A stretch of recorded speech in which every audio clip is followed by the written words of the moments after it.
de culte, les chemins choisis avec soin pour aller avec le thème de ce matin. Et c'était vraiment une joie. Donc merci beaucoup aux musiciens, à Pierre, à Janine, à tous ceux qui ont participé jusque-là. Nous allons lire dans un instant dans Marc chapitre 1, les versets 40, au chapitre 2, au verset 12. Et donc voilà, ce serait bien de trouver déjà ces passages-là.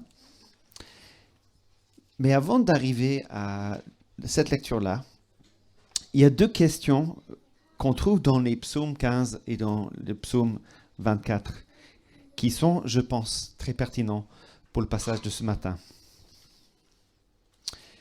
Dans le premier verset du psaume 15, nous lisons la chose suivante. « Éternel, qui séjournera dans ta tente?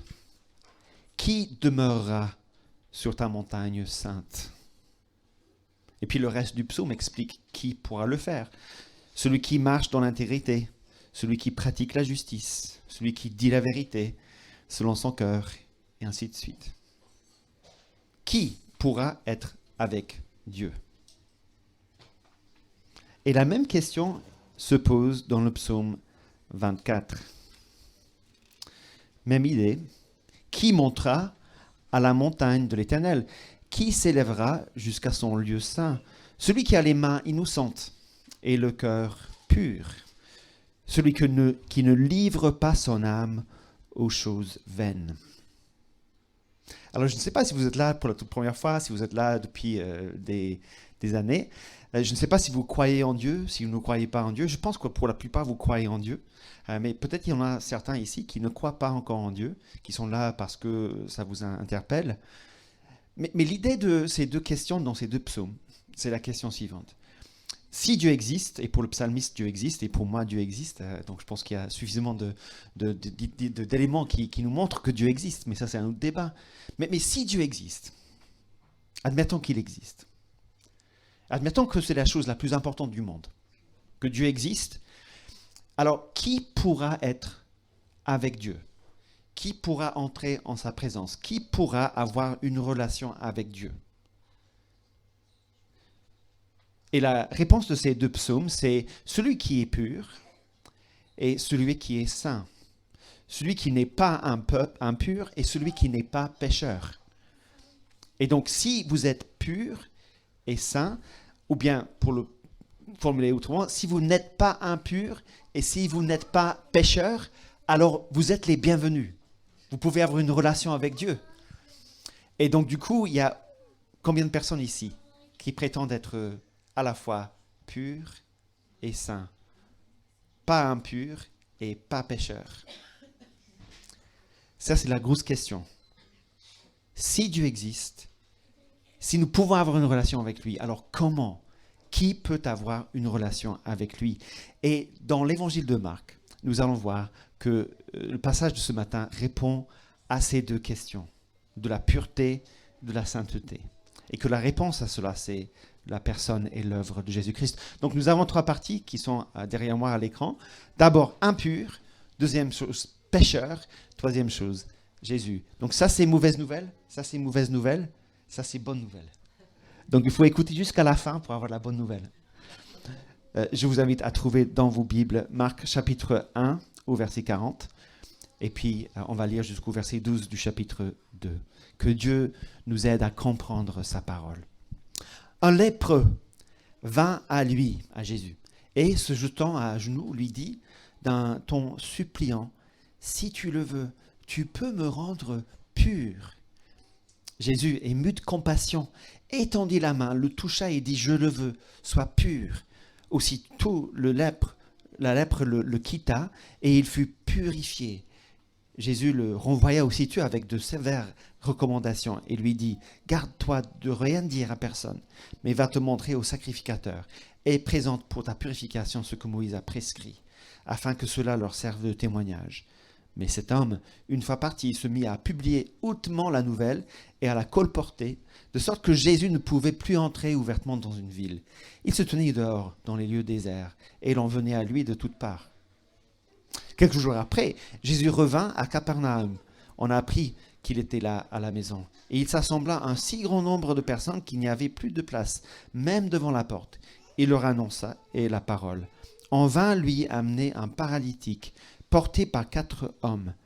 Comme ils ne pouvaient pas le lui présenter à cause de la foule, ils découvrirent le toit au-dessus de l'endroit où se tenait Jésus, et ils descendirent par cette ouverture, le lit sur lequel le paralytique était couché. Jésus, voyant leur foi, dit au paralytique, « Mon enfant, tes péchés te sont pardonnés. » Il y avait là quelques scribes qui étaient assis et qui raisonnaient en eux-mêmes. « Comment celui-là parle-t-il ainsi? Il blasphème. Qui peut pardonner les péchés si ce n'est Dieu seul ?» Jésus connut aussitôt par son esprit leur raisonnement intérieur et leur dit, « Pourquoi faites-vous de tels raisonnements dans vos cœurs? Qu'est-ce qui est plus facile? De dire au paralytique, tes péchés sont pardonnés, ou de dire, lève-toi, prends ton lit et marche. Or, afin que vous sachiez que le Fils de l'homme a sur la terre le pouvoir de pardonner les péchés, je te l'ordonne, dit-il au paralytique, lève-toi, prends ton lit et va dans ta maison. Et à l'instant, il se leva, prit son lit et sortit en présence de tous, de sorte qu'il était hors d'eux-mêmes et glorifiait Dieu en disant, nous n'avons jamais rien vu de pareil. Jusqu'ici, la parole de Dieu. Et donc, vous l'avez remarqué, première histoire, c'est au sujet de la pureté, ou de l'impureté plutôt. 4 fois dans ces quelques versets, le mot pureté, purification revient. Marc veut mettre la lumière sur cette idée de la pureté ou de l'impureté. Et il introduit le lépreux qui vient à Jésus. Alors, la lèpre, il faut en parler. Il faut expliquer un peu ce que cela voulait dire il y a 2000 ans, lorsque Marc a écrit son évangile. Dans la Bible et dans l'Ancien Testament, dans le livre de la Lévitique, les chapitres 13 et 14, il est question de toutes les maladies de peau qui peuvent exister. Et je pense qu'ils ont fait une liste de presque 72 maladies de peau qui étaient concernées par ces 2 chapitres-là. 72 maladies de peau. Et tous étaient recouverts sous l'idée de lèpre. Ce n'étaient pas tous lèpres comme on l'entend aujourd'hui, mais toutes les maladies de peau étaient concernées par ces 2 chapitres-là. Et si vous avez la Bible, si ça vous intéresse, c'est possible de chercher ce que la Lévitique disait par rapport à ces maladies de peau. Dans Lévitique, chapitre 13, les versets 45 à 46. Donc, pour vous garder éveillé, si quelqu'un trouve ce verset, vous êtes les bienvenus pour lire ces versets. Qui veut lire Lévitique? C'est dans les 5 premiers livres de la Bible, donc ce n'est pas difficile à trouver. Chapitre 13, les versets 45 à 46. Voilà, vas-y, merci beaucoup, Joël. La personne atteinte d'une telle maladie de la peau portera des vêtements déchirés et aura la tête décoiffée. Elle se couvrira la partie inférieure du visage et criera impure, impure. Tant qu'elle a cela, elle est impure. Elle habitera à l'écart, à l'extérieur du camp. Waouh! Vous vous rendez compte? Quelqu'un atteint de la lèpre devait crier à haute voix impur, impur. Devait s'habiller de manière à montrer que la personne était impure, devait rester en dehors du camp, devait être exclu de la société. Donc la personne était malade, évidemment, donc il y avait une maladie de la peau, mais cette maladie n'était pas la seule chose qui se passait dans la vie de la personne. Cette personne était touchée dans sa santé, mais cette personne était aussi exclue de la société, sa réputation n'existait plus. La famille était éloignée, les amis ne pouvaient plus le contacter, le temple lui était inaccessible, même la vie religieuse de cette personne-là était fortement atteinte par son impureté. Je ne sais pas si vous vous rendez compte de cela, de l'exclusion, de la difficulté de la chose. L'impureté rendait cette personne-là en dehors de toute société humaine. Impure, impure. Et peut-être le pire, c'était de ne pas pouvoir aller au temple, d'être exclu de la présence même de Dieu. Et donc, lorsqu'il est question dans ce passage-là de cette personne, on ne parle pas de sa guérison, on parle de sa purification. Le problème que cette personne a, c'est pas tant sa maladie, c'est le fait que sa maladie lui rend impur. Et donc, il est impur. Mais Jésus, s'il veut, il peut le rendre pur. Vous voyez ça dans le verset 40? Tu peux me rendre pur. Il est conscient de son impureté. Et lorsqu'il est effectivement purifié, Jésus lui dit, va montrer ta purification au temple. Et dans l'histoire, le lépreux, conscient de toutes ces barrières qui existaient entre lui et la société, lui et Jésus lui-même, il les oublie complètement. Il ne respecte aucun de ces règlements. Il vient à Jésus, il se jette à genoux, il supplie, d'un ton suppliant, dit le verset 40, Jésus de le purifier. Alors vous vous rappelez la question des psalmistes? Qui peut monter la montagne du Seigneur? Celui qui est pur. Et le message de la Bible, c'est que finalement, nous sommes tous impurs. Moi, je le suis, vous l'êtes. Nous sommes impurs. Et donc, du coup, nous ne pouvons pas nous présenter devant Dieu. Nous n'avons pas accès à Dieu. Nous sommes comme bannis de sa présence. Est-ce que vous vous rappelez le Covid? Oui, ça vous vous rappelez encore la pandémie. Est-ce que vous vous rappelez lorsqu'on était atteint de Covid et comment on devait se tenir à l'écart de tout le monde? On parlait de quarantaine. On parlait d'être plus en contact avec les uns et les autres. Même dans sa propre maison, lorsqu'on avait le Covid, on était censé rester dans sa chambre, éloigné de toute société. Et moi, je me rappelle, lorsque j'avais Covid ou lorsque les membres de la famille avaient Covid, on les gardait vraiment à l'écart. On posait le plateau avec le repas devant la porte. Et les uns et les autres sortaient pour prendre le plateau et pour enfermer la porte aussitôt. C'est une petite image de ce qui vivait cette personne-là à l'époque, mais en beaucoup plus grand. Et c'est une petite image de ce que nous devons considérer comme notre vie devant Dieu dans notre état d'impureté. On ne peut pas être en sa présence. Le masque ne suffit pas. Il n'y a rien qui suffit. On est impur. On ne peut pas entrer dans la présence de Dieu en étant impur. Plus loin dans la Bible, Dieu va dire que ses yeux sont trop purs pour regarder le mal. Et si Dieu existe, et il existe, et si moi je vis dans cette terre et que la chose la plus importante pour moi c'est d'entrer en contact avec ce Dieu-là, mon impureté est un problème majeur. Je suis impur.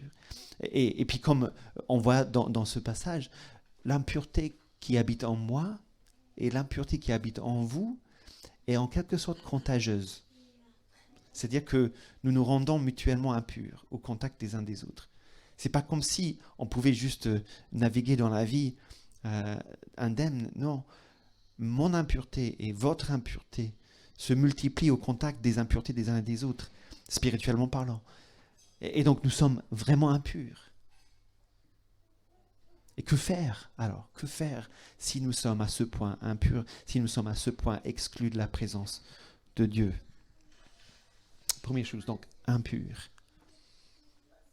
Deuxième chose, pécheur. Les deux histoires que Marc relate, il les met exprès l'un après l'autre. Quelques jours après, Jésus revint à Capernaum. Donc voilà, il est encore une fois un peu chez lui en Galilée. Et on a appris qu'il était à la maison. Et donc du coup, il s'assembla à un si grand nombre de personnes, verset 2, qu'il n'y a plus de place devant la porte. On connaît un peu cette histoire, je pense. C'est un peu une histoire bien connue. Et donc, l'homme qui veut être guéri de sa maladie, il est paralytique, il arrive devant la porte et la foule l'empêche d'aller vers Jésus. Juste une note de bas de page que j'ai trouvé intéressant en préparant ce message. Dans Marc, les foules, c'est toujours quelque chose de négatif. C'est jamais quelque chose de positif. Alors, Évrard, il est où là? Évrard, voilà. Ne visez pas une grande foule. Parce que la foule, ça peut être dangereuse. Sa foule, ça peut faire obstacle aux uns et aux autres de voir Jésus. En fait, c'est assez intéressant dans le livre de Marc. Ce que l'on veut, c'est des disciples de Jésus-Christ. Pas une foule pour être une foule, mais des personnes qui viennent écouter Jésus. Bon, ça c'est juste une note de bas de page. Et je vous laisse réfléchir à cela dans vos conseils d'église tranquillement. Mais la foule donc fait obstacle et les personnes n'arrivent pas à aller vers Jésus. Et donc ils montent sur le toit. Le toit c'était en Moyen-Orient des toits plats parce qu'il n'y avait pas beaucoup de pluie. La raison pour laquelle on a des toits pentus ici en Europe, c'est parce qu'on a beaucoup de pluie. Donc du coup ça aide la pluie à sortir. Mais les toits plats comme cela étaient, voilà, c'était très commun à l'époque. Et les toits étaient faits de bois, des poutres, et puis de terre séchées et compactées. Et puis, c'était assez facile, en fait, de percer et de faire des trous dans ces toits-là.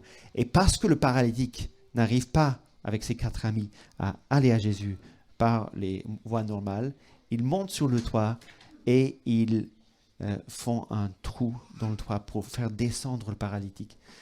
Alors là, on a un toit assez plat. Vous vous imaginez la scène? Si vous étiez en train de m'écouter, il y avait quelqu'un qui faisait un trou, et puis il y avait de la poussière qui tombait.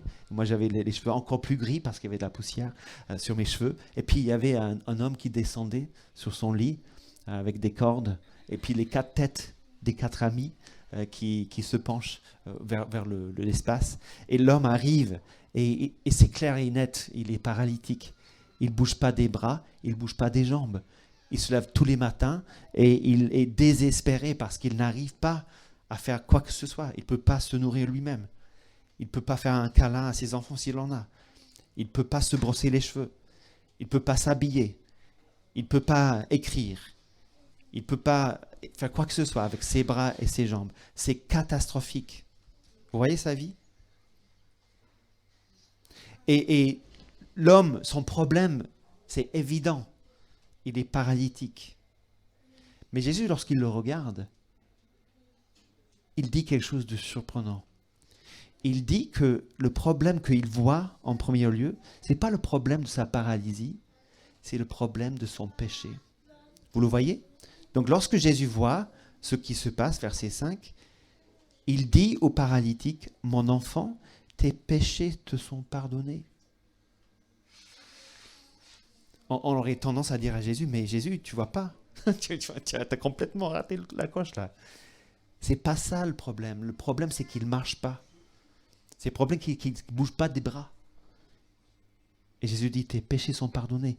C'est pour dire que le problème le plus grave de cet homme n'est pas sa paralysie. Le problème le plus grave de cet homme, c'est son péché. Alors si c'est le cas pour cet homme-là, dont le problème de paralysie était si évident, alors d'autant plus c'est le cas pour nous. Mon problème le plus grave ce matin et votre problème le plus grave ce matin, c'est pas la chose à laquelle vous pensez, c'est votre péché, c'est mon péché. Et donc, même si on peut penser à beaucoup de problèmes dans ce monde aujourd'hui, la guerre, la retraite, tellement contestée ici en France, le coût de la vie, la maladie, le chômage, des problèmes de famille, peu importe le problème auquel on pense, le problème le plus grave, dit Jésus, c'est notre problème de péché. Jésus parle avant tout et d'abord du péché. Alors, il faut définir le péché. Parce que je pense qu'il y a beaucoup d'idées un peu fausses peut-être par rapport au péché. Donc je voulais le définir avec vous. Évra l'a déjà fait donc, lorsqu'il a prêché sur Marc 1, mais je rappelle juste quelques éléments du péché. Le mot péché, ça veut dire rater la cible. Vous imaginez une cible, un archer qui tire et il rate complètement la cible, il est à droite à gauche de la cible. Donc Dieu, lorsqu'il a créé l'être humain, lorsqu'il vous a créé, vous et moi, il nous a donné une cible. La cible qu'il nous a donnée, c'est 2 choses. Écoutez bien. C'est l'amour de Dieu, l'amour du prochain. Tout ce que Dieu nous demande de faire est résumé dans ces 2 choses-là. Dieu nous attend là. On est censé aimer Dieu et aimer notre prochain. Et lorsqu'on ne le fait pas, on rate la cible. Et ça s'appelle le péché. Et on peut faire des péchés, soit de commission, comme on dit, soit d'omission. À savoir, on peut faire des choses qui nuisent aux uns et aux autres et qui nuisent à Dieu. À savoir, je peux voler, je peux mentir au sujet de quelqu'un, je peux commettre l'adultère, je peux tuer quelqu'un, je peux tuer la réputation de quelqu'un, je peux nuire à quelqu'un. Ça, c'est un péché où je fais quelque chose contre la personne. Ou bien, je peux manquer d'amour envers une personne. Je peux ne pas l'aider. Je peux ne pas lui donner de mon temps, de mon argent, de mes ressources. Donc, soit par des choses que je fais, soit par des choses que je néglige de faire, je pêche, je suis dans le mal. Je rate la cible de l'amour de mon prochain et je rate la cible de l'amour de Dieu. Et lorsque je le fais, beaucoup de personnes, lorsqu'on parle de cela, disent « mais ce n'est pas de ma faute. C'est parce que mes parents... » 3 petits points. C'est parce que mon arrière-plan... 3 petits points. En fait, on trouve toutes les excuses possibles pour nous dédouaner de nos péchés, de dire, voilà, ce n'était pas de ma faute. Mais le péché, dit Jésus, en fait, c'est de notre faute. C'est de ma faute. Comprendre le péché bibliquement, c'est de reconnaître que je n'ai pas atteint la cible que Dieu m'a fixée, de l'aimer en premier, d'aimer mon prochain, et que c'était de ma faute. Même s'il y avait des circonstances qui pouvaient expliquer ceci ou cela, finalement, je suis responsable de mes choix. Et j'ai péché. Et donc Jésus, en regardant l'homme paralytique, il voit que son problème majeur, son problème principal, ce n'est pas sa paralysie, c'est son péché. Est-ce que nous voyons les deux choses chez nous? Est-ce que nous voyons que nous sommes impurs et que nous sommes pécheurs? Parce que c'est le point de départ de la relation avec Dieu, par Jésus-Christ. Alors, comme je disais, je ne vous connais pas très bien. Je pense que pour la plupart, vous êtes déjà convaincus de ce que je suis en train de dire, et donc déjà, vous avez la foi. Mais pour certains, peut-être, vous êtes là et vous explorez les choses. Et j'aimerais que vous vous rendiez compte que dans la Bible, impossible de comprendre quoi que ce soit par rapport à la personne de Jésus-Christ, sans avoir au préalable compris que nous sommes impurs et pécheurs. Si on n'a pas diagnostiqué le problème, on ne voit pas en quoi ça nous concerne, la solution. Moi, je me rappelle très bien, j'étais à l'université et je venais d'arriver. J'étais un peu perdu, pour tout vous dire. J'avais déménagé, j'étais plus en Irlande du Nord, chez mes parents, j'étais en Angleterre, je vivais seul. J'essayais de faire de mon mieux et ainsi de suite. Mais je pense que je n'arrivais pas très bien à réussir mes études. Je ratais la cible, si vous voulez. Et je revenais d'un cours et le professeur m'a croisé dans la rue. Et il m'a dit, Philippe, est-ce qu'on peut se parler? Et moi j'ai dit oui. Et on s'est assis sur un petit muret qui était à côté de la rue. Il m'a dit, Philippe, je voulais te dire que je pense que tu es en train de rater tes études. Et il m'a expliqué un peu pourquoi. Et il a posé le diagnostic. Il a dit, voilà la solution. C'est que tu te réveilles, c'est que tu commences à travailler, tu commences à prendre confiance en toi et ainsi de suite. Il a diagnostiqué le problème, il m'a proposé une solution. J'avais un choix à ce moment-là. Soit j'écoutais le professeur pour lui dire, tu as raison, je vais faire ce que tu me demandes de faire, ou bien je pouvais rejeter son diagnostic et dire, en fait, non, moi je trouve que je me sens pas mal, et continuer mon petit bonhomme de chemin. Alors, j'ai choisi de l'écouter, de dire oui à son diagnostic, et puis de changer de comportement, de changer de perspective. Et donc, du coup, ça a commencé à aller beaucoup mieux. Donc, la proposition, et j'aimerais tant pouvoir vous regarder chacun les yeux dans les yeux, pour vous demander, est-ce que vous voyez le diagnostic de Jésus, impur et pécheur? Et ça peut sembler, comme disait Evra par rapport à certaines choses, difficile. On peut avoir mal en entendant cela. On peut dire, mais Jésus, c'est pas sympa. C'est pas très commode de parler aux êtres humains et de leur dire, vous êtes impurs et pécheurs. Et pourtant, si c'est le bon diagnostic, c'est la chose la plus aimante qui puisse être. De dire, voilà, vous êtes malade. Vous avez un problème d'impureté et de péché.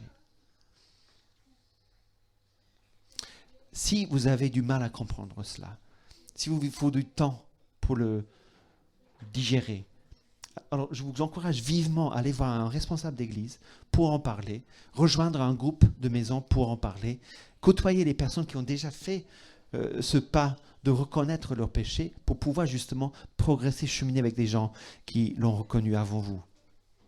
Parce que c'est à ce moment-là que vous allez pouvoir arriver à la solution qui est Jésus. Et la première chose que j'aimerais vous dire, c'est que peu importe les obstacles, venez à Jésus. Peu importe les obstacles, venez à Jésus. Vous voyez que le lépreux, lui, il devait surmonter les obstacles que la société et même la religion lui imposaient par rapport à la venue jusqu'à Jésus. Normalement, il ne devait pas s'approcher de Jésus. Normalement, il devait se tenir à l'écart. Normalement, il ne devait pas aller adresser la parole à Jésus. Mais il avait tellement envie et tellement besoin d'être purifié qu'il a surmonté les obstacles pour aller jusqu'à Jésus. Et dans la deuxième histoire, c'est encore plus flagrant, n'est-ce pas? Les 4 amis arrivés à la porte voient la foule, voient l'obstacle pour aller jusqu'à Jésus, montent sur le toit, font un trou dans le toit, font descendre leur ami jusqu'à Jésus. Ils font tout pour arriver à Jésus. Alors, ça peut paraître bizarre. On parle d'un homme qui a existé il y a 2000 ans. Et moi, je vous dis, faites tout pour venir à Jésus. Et pourtant, c'est la réalité. Pourtant, c'est ce que j'entends. Je veux dire, ce Jésus qui a cheminé en Palestine il y a 2000 ans existe et vit encore aujourd'hui parce qu'il est ressuscité. Et il siège à la droite de Dieu. Il est accessible. Et vous avez, vous, dans votre vie, et je le sais, des obstacles pour venir à Jésus. C'est quoi? C'est le temps qui vous manque? C'est la réputation qui va prendre un coup si vous vous dites chrétien, au travail ou ailleurs? C'est l'intelligence que vous avez et vous vous dites c'est pas possible d'être à la fois scientifique et avoir la foi? Toutes sortes d'obstacles qui existent et qui puissent exister aujourd'hui dans votre vie. Mais je vous dis, je vous implore, peu importe les obstacles, venez à Jésus. Venez à Jésus. Et vous allez comprendre pourquoi lorsque je décris qui est Jésus et ce qu'il est venu faire. Vous voyez, lorsque le lépreux vient à Jésus, Jésus ne le rejette pas. Jésus ne lui dit pas « ne me touchez pas ». Jésus, ému de compassion, étendit la main, verset 41, le toucha et dit.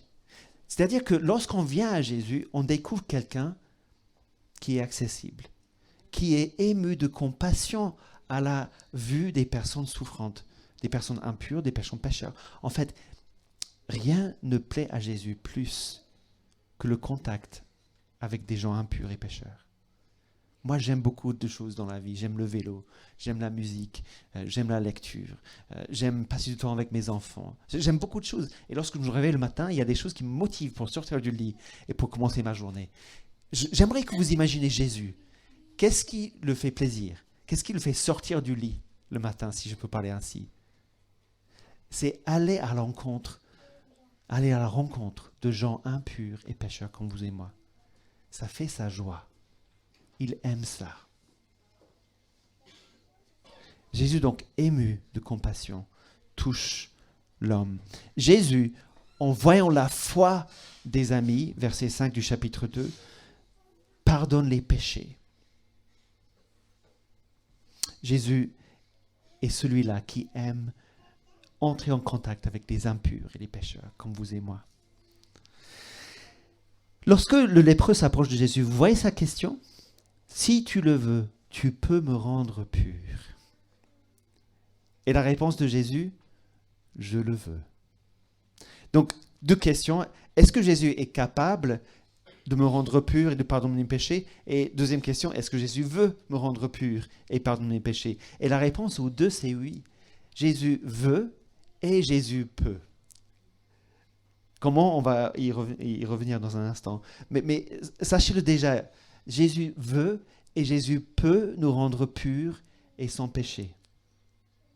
Et c'est pourquoi l'on veut venir à lui. C'est pourquoi je vous encourage à venir à lui. Parce qu'il est capable et volontaire pour nous pardonner nos péchés et pour nous rendre purs.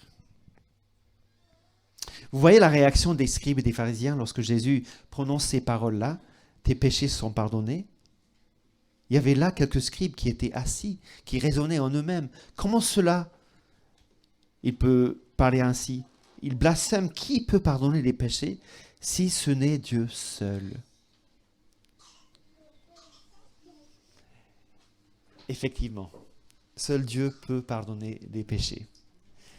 Mais ce qui est magnifique à découvrir dans le livre de Marc, c'est le début de l'évangile de Jésus-Christ, Fils de Dieu, le Messie, le Christ, le Roi éternel.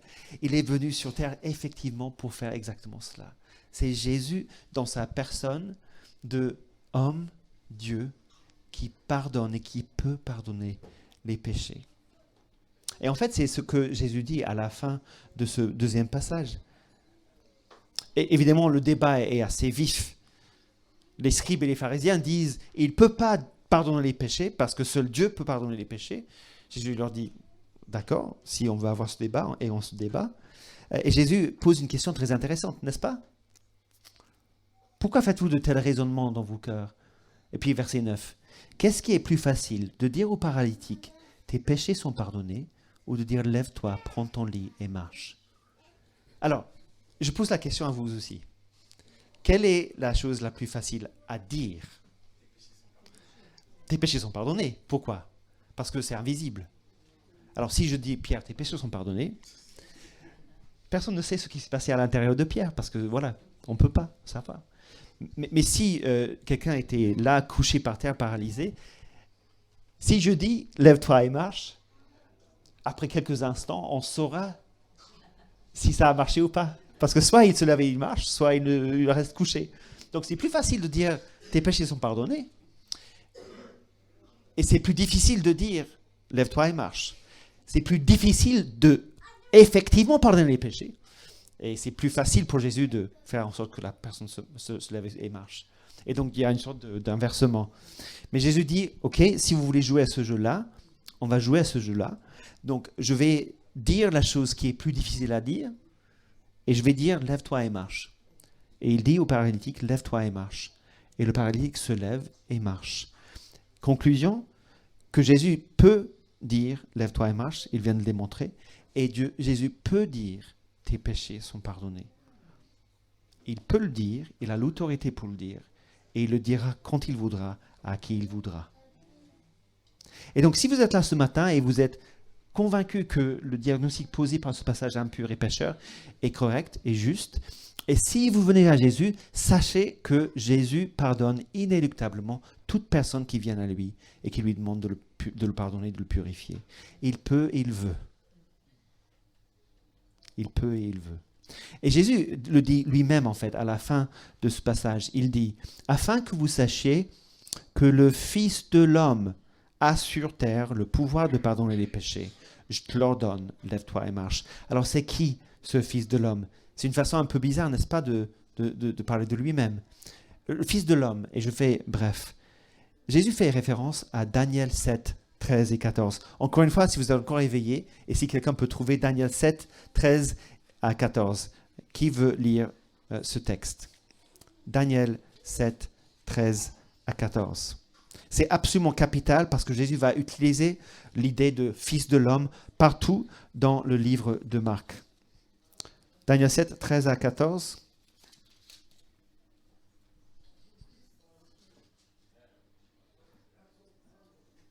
Soyez pas timide. Vas-y, merci Cathy. Je regardais encore dans mes visions nocturnes. Sur les nuées du ciel, je vis venir quelqu'un semblable à un fils d'homme.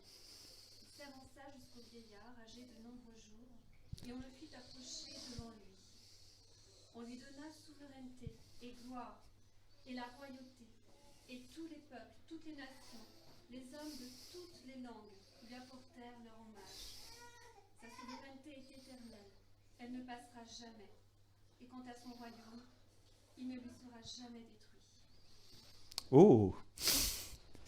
Donc si je dis je suis Messi ou je suis Mbappé, et après vous me voyez jouer sur un terrain de foot, vous n'allez pas me croire. Mais Jésus est en train de dire que lui, il est le Fils de l'homme de Daniel 7, 13 et 14. Celui qui s'approche de Dieu. Vous vous rappelez de ce verset dans les psaumes? Qui pourra monter la montagne du Seigneur? Qui pourra être dans la présence du Seigneur? Jésus dit, je suis le Fils de l'homme qui arrive devant le Seigneur, Dieu Tout-Puissant, sur une nuée. Et je reçois de la part de l'Éternel autorité, domination, honneur, pour que tous les peuples m'obéissent, pour que mon royaume ne s'arrête jamais, pour que ma domination soit complètement éternelle et complètement partout dans le monde. Jésus dit, je suis celui-là. Et donc, ce n'est pas surprenant que j'ai l'autorité sur terre de pardonner les péchés, parce que je suis le Fils de l'homme. De Daniel 7. Alors, on vient de dire que Jésus peut et veut purifier les impurs, pardonner les pécheurs, qu'il est le Fils de l'homme qui peut le faire, il a l'autorité pour le faire. Mais la dernière question que j'aimerais poser et à laquelle je voulais donner une réponse ce matin, c'est comment? Comment Jésus peut-il faire tout cela? Il y a deux indices dans ces deux passages qui nous montrent de quelle manière Jésus peut pardonner les pécheurs et rendre purs les impurs. Vous voyez ce qui se passe dans le verset 45 du chapitre 1? Cet homme qui était lépreux, qui était banni, exclu, qui ne pouvait pas aller dans les villages, il commence à parler de Jésus, de sorte que, regardez à la fin, Jésus ne peut plus ouvertement aller dans quelque ville que ce soit. Jésus te tenait dehors. Jésus était dans les lieux déserts. Jésus était exclu comme le lépreux était exclu avant de toucher Jésus. Jésus prend la place du lépreux. Le lépreux entre dans la société et Jésus est en dehors de la société. Jésus a pris la contagion de l'homme et en souffre les conséquences. Et puis, dans le verset 7, vous voyez, celui qui parle ainsi, il blasphème, dit les scribes. Alors, la punition pour le blasphème dans l'Ancien Testament et dans pour les scribes et les pharisiens, c'était la mort. Regardez au chapitre 3, verset 6. Après 5 histoires de conflits avec les scribes et les pharisiens, chapitre 3, verset 6, les pharisiens sortirent et se consultèrent aussitôt avec les hérodiens sur les moyens de le faire périr. Si Jésus veut me rendre pur, il faut qu'il souffre de mon impureté. S'il veut pardonner mes péchés, il faut qu'il meure à ma place.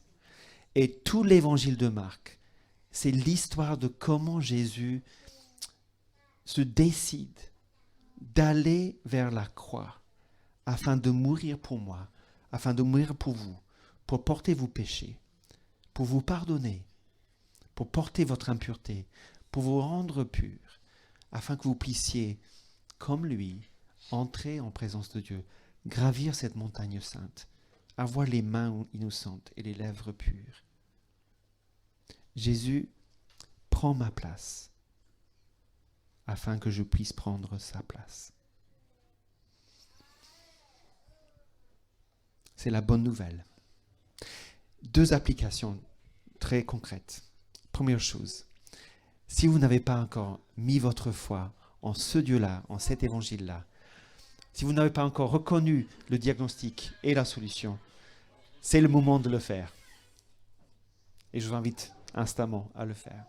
Deuxième chose, et c'est par rapport à ce que Evra disait pour le séminaire de cette semaine sur l'évangélisation.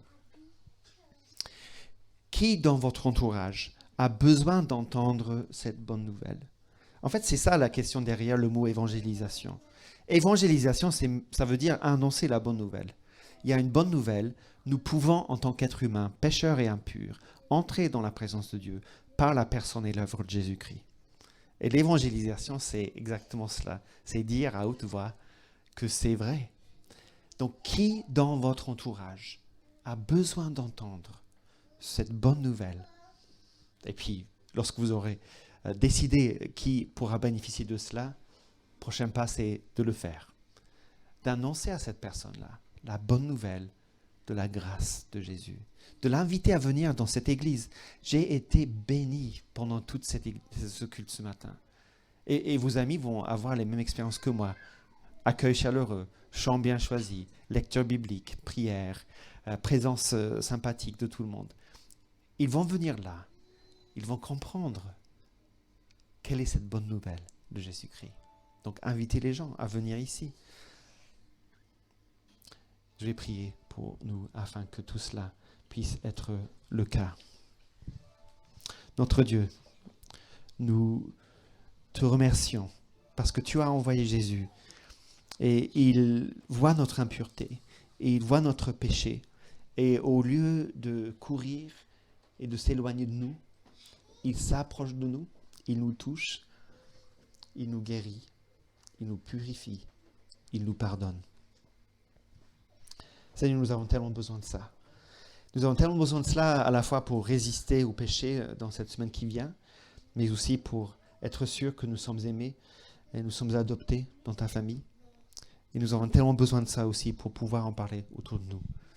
Seigneur, nous voulons être des personnes qui témoignent tout simplement de tout ce que Jésus a fait pour nous. Et nous le prions au nom de Jésus. Amen.